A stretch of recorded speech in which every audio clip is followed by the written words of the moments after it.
নমস্কার, দেখছেন নিউজ 18 বাংলা, সঙ্গে রয়েছে আমি সমাদ্রিতা। শুরুতেই নজর রাখবো বিকাশ দুবের খবরে। পুলিশের এনকাউন্টারে মৃত্যু কানপুরের গ্যাংস্টার বিকাশ দুবের। সকাল 6:30 নাগাদ কানপুরের ভৌতি এলাকায় উল্টে যায় এসটিএফ এর গাড়ি। সেই গাড়িতেই ছিল বিকাশ দুবে। গাড়ির তলা থেকে বেরিয়ে সুযোগ বুঝে সে পালানোর চেষ্টা করে বলে দাবি পুলিশের দাবি এক পুলিশ কর্মীর পিস্তল ছিনিয়ে নিয়ে গুলি করে বিকাশ দুবে। তখন বিকাশকে আত্মসমর্পণের জন্য বলা হয়, কিন্তু তাতে রাজি হয়নি বিকাশ, বরং পুলিশের সঙ্গে শুরু হয় তার গুলি বিনিময়। বৃহস্পতিবার মধ্যপ্রদেশের উজ্জয়িনী মহাকাল মন্দির থেকে কানপুরের ত্রাসকে গ্রেফতার করেছিল পুলিশ। उसी अंदाज में एक बार फिर उसने कोशिश ये की थी कि अगर उसके हाथ में पिस्टल आ जाती है तो कहीं न कहीं वो इसके सहारे भाग सकता था। राजीव, आप तक क्या जानकारी पहुंच पा रही है? क्या जो गाड़ी के आसपास ही मुठभेड़ हुई थी, या फिर वो जो अमित हमारे सहयोगी रास्ता दिखा रहे थे कि उल्टे हाथ की तरफ उसने भागने की कोशिश की, एक रास्ता कटता है, क्या उस कुछ दूरी तक विकास दुबे जा चुका था और वहां पुलिस ने भागकर उस पर जवाबी कार्रवाई की, एनकाउंटर हुआ? देखिए, पुलिस को इस बात का, पुलिस सूत्रों की माने तो उन्हें इस बात का अंदेशा भी नहीं था कि इस तरह का कोई हादसा होगा। लेकिन जब गाड़ी पलटी तो विकास दुबे, क्योंकि गेट खुल गया और विकास दुबे दूसरी साइड भाग रहा था, उसके हाथ में पिस्टल आ चुकी थी और ये अंदेशा था कि कहीं ये फायर ना करने लगे। तो ऐसे में उसको कोशिश की गई, उससे पिस्टल छीनने की कोशिश की गई और उसे घेरा गया और कहा गया कि आप सरेंडर कर दो, क्योंकि उसके हाथ में पिस्टल थी। तो जिसके कारण पुलिस को फायर करना पड़ा जब उसने सरेंडर नहीं किया और उसी में वो उस गोली लगने से घायल हुआ, जिसे हॉस्पिटल में अब मृत घोषित कर दिया गया। तो कुल मिलाकर अगर देखा जाए तो जिस बात का अंदेशा शुरुआती दिनों से लगाया जा रहा था, पुलिस को अलर्ट भी किया गया था कि अगर जो टीमें विकास दुबे को खोजने में लगी हैं वो अलर्ट रहे, क्योंकि उसके पास हाईटेक वेपन्स हो सकते हैं, ऑटोमेटिक वेपन्स हो सकते हैं। लेकिन उज्जैन से जब पुलिस लाई तो उसके पास कोई वेपन्स नहीं था, जामा तलाशी के बाद लाई। तो ऐसे में उसने खुद ये कोशिश की कि अगर वो पुलिस का वेपन्स छीनने में कामयाब हो जाता है और उसमें अच्छी खासी कॉटेज रहती है तो कहीं ना कहीं वो बच निकलने में कामयाब हो जाएगा। क्योंकि जहां पर मुठभेड़ हुई है, जहां पर ये एक्सीडेंट हुआ है, वहां पर भागने की कई संभावना थी और भागा जा सकता। और यही कारण है कि मौके का फायदा उठाकर विकास दुबे भागना चाहता था। लेकिन क्योंकि लगातार उसके पीछे एसटीएफ के कमांडोज थे, एसटीएफ की पूरी टीम थी और भारी संख्या में सुरक्षा बलों के होने के कारण, पुलिसकर्मियों और एसटीएफ की टीम होने के कारण वो अपने मंसूबे में नहीं कामयाब हो सका और आखिर उसको जो एसटीएफ की गोली लगी उसके कारण उसकी मौत हो गई। तो कहीं ना कहीं अगर देखा जाए तो ये एक पुलिस को एक बड़ी सफलता बताई जा रही है। राजीव, तस्वीरों में देख रहे हैं हमारे संगे রয়েছেন আমাদের প্রতিনিধি ऋषभ मुरे त्रिपाठी। কথা বলবো তার সঙ্গে। ऋषभ जी, पहले ही जानना चाहेंगे इस हादसे के बारे में अभी तक क्या अपडेट मिल रहा है? देखिए, ऐसा है, उज्जैन से कल लेकर निकले थे एसटीएफ 3 जीपों में था। बीच वाली जीप में विकास दुबे था, जिसके साथ एसटीएफ के कमांडो बैठे हुए थे। और वो सुबह जब कानपुर की सीमा में दाखिल हो गई थी तो सचेंडी इलाका है, जहां पर भारी बारिश के चलते बताया गया कि वो जीप पलट गई जिसमें विकास दुबे बैठा था।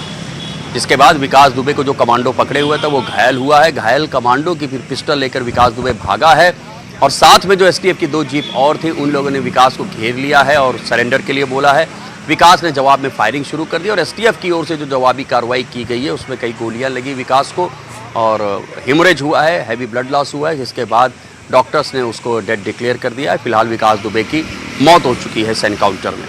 ऋषभ जी, पहले जानना चाहेंगे आपसे, जो गाड़ी जो पलटी वो आखिर कैसे पलटी? जो अभी बताया गया है कि बारिश के चलते, वहां पर बारिश हो रही थी, इसलिए एक मोड़ था जहां पर गाड़ी पलटी है। लेफ्ट साइड में खिड़की की तरफ जो कमांडो बैठा हुआ था वो घायल हुआ है, उसके ठीक बगल में विकास दुबे बैठा हुआ था।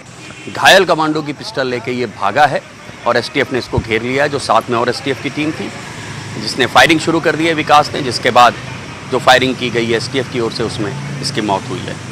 जी, आप हमारे साथ बने रहिए। আমরা শুনে নেব कानपुर वेस्टर एसपी अनिल कुमार की बोलছেন এই বিষয়ে। अभियुक्त को जब लाया जा रहा था तो रास्ते में गाड़ी का एक्सीडेंट हुआ, गाड़ी पलट गई और उसी में उसने जो पुलिसकर्मी घायल हुए थे उनका पिस्टल छीन के भागने की कोशिश की और उसके बाद पुलिस पार्टी ने उसको चारों तरफ से घेर के कॉम्बिंग करके उसको आत्मसमर्पण कराने की कोशिश की, जिसमें उसने जवाबी फायरिंग किया और आत्मरक्षा में पुलिस ने जो गोलियां चलाई वो अभियुक्त है, उसको अस्पताल लाया गया है। यहाँ पे डॉक्टरों ने उसको मृत घोषित कर दिया है। बिल्कुल, सबसे पहले प्रक्रिया के अनुसार कार्रवाई होगी। बस सर एक आखिरी चीज, इसके बाकी गुर्गे भी ट्रेन नजर आपके रडार पर हैं? ऑब्वियसली जो भी संबंधित लोग हैं सबको गिरफ्तार किया जाएगा। तो देखा ये एसएसपी दिनेश पी जो खुद मौके पर आए, इन्होंने भी निरीक्षण करने आए अपनी पूरी टीम के साथ, और इसके बाद ये अस्पताल के लिए यहाँ से मूव करेंगे। उनका साफ दिनेश पी का कहना है कि इनके साथ के और गुर्गों पे भी हमारे रडार पर है, क्योंकि जिस तरह एक लंबी फेरिस जिन्होंने पुलिस पर हमला किया, पुलिस पर फायरिंग की, पुलिस की जवानों को शहीद किया, इसमें सब इंस्पेक्टर्स थे, 8 लोग शहीद नहीं हुए, उसके साथ 8 घर बर्बाद हुए हैं।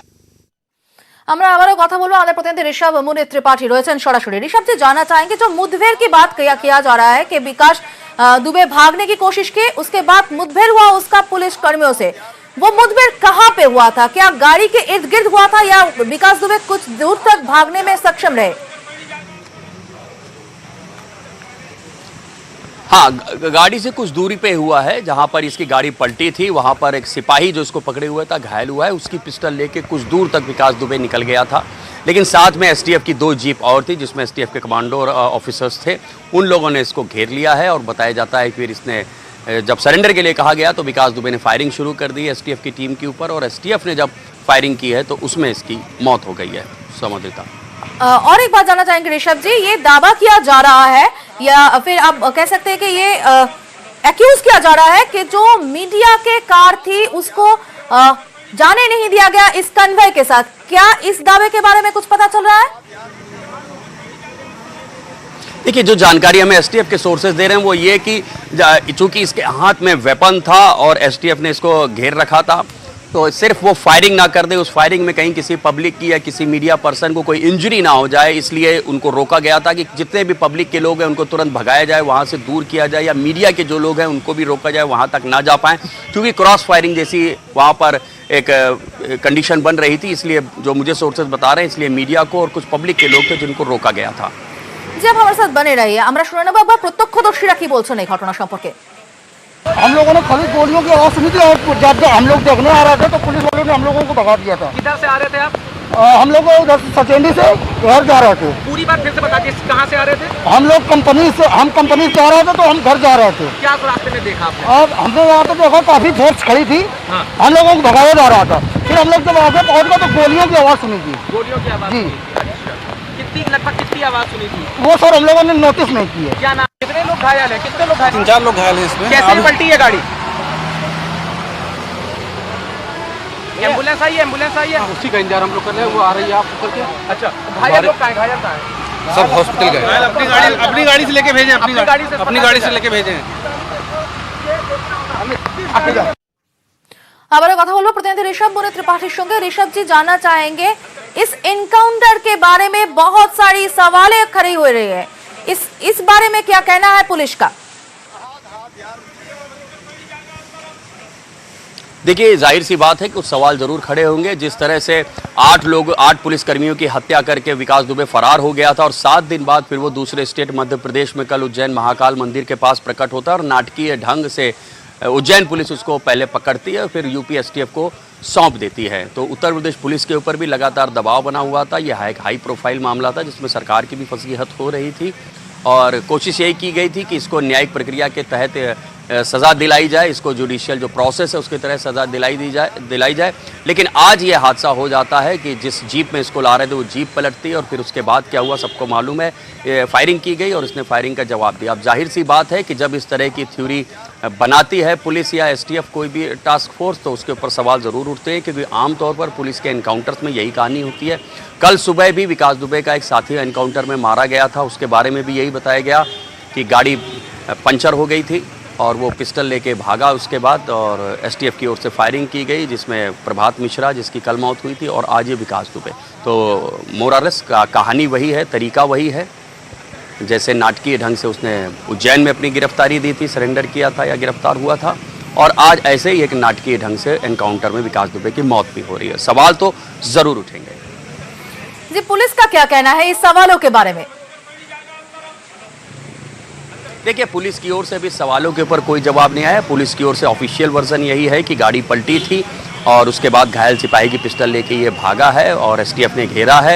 एक्सचेंज ऑफ फायर में ये बैडली इंजर्ड हुआ है। डॉक्टर्स ने इसको मृत घोषित कर दिया। अभी पुलिस की ओर से फिलहाल यही है। अब जो पॉलिटिकल सवाल उठेंगे, पॉलिटिकल फिर जो लोग हैं वो उसका जवाब देंगे। शायद हो सकता है सरकार की ओर से या उनके मंत्रियों की ओर से जवाब आए, लेकिन फिलहाल पुलिस की ओर से यही वर्जन है कि एक एनकाउंटर हुआ है, जिस एनकाउंटर में विकास दुबे मारा गया है। জি শুক্রিয়া हमसे बात करने के लिए। কথা বলছিলাম প্রতিনিধি ঋষভ মনে ত্রিপাঠীর সঙ্গে, যেরকমটা তিনি বলছিলেন এই এনকাউন্টার নিয়ে প্রশ্ন উঠবেই, কারণ বিকাশ দুবে সহযোগীদের যখন এনকাউন্টার হয় তখনও কিন্তু একই রকম বলা হয়, পুলিশের তরফ থেকে একই রকম দাবি করা হয় যে গাড়ির টায়ার পাংচার হয়ে গেছিল, তারপরেই বিকাশ দুবে সেই সহযোগীকে এনকাউন্টার করা হয়। এবং এক্ষেত্রেও কিন্তু পুলিশের দাবি সেটাই যে গাড়ি উল্টে গিয়েছিল, বৃষ্টির মধ্যে জোরে যাচ্ছিল গাড়ি উল্টে যায় এবং আহত হন এক পুলিশ কর্মী। সেই সুযোগে বিকাশ দুবে তার বন্দুক ছিনিয়ে পালাবার চেষ্টা করে, তাকে থামতে বলা হলে পাল্টা গুলি চালায় বিকাশ দুবে, এরকমটাই দাবি পুলিশের। এবং পুলিশের সঙ্গে গুলি বিনিময়ে মৃত্যু হয় বিকাশ দুবের, দাবি পুলিশের।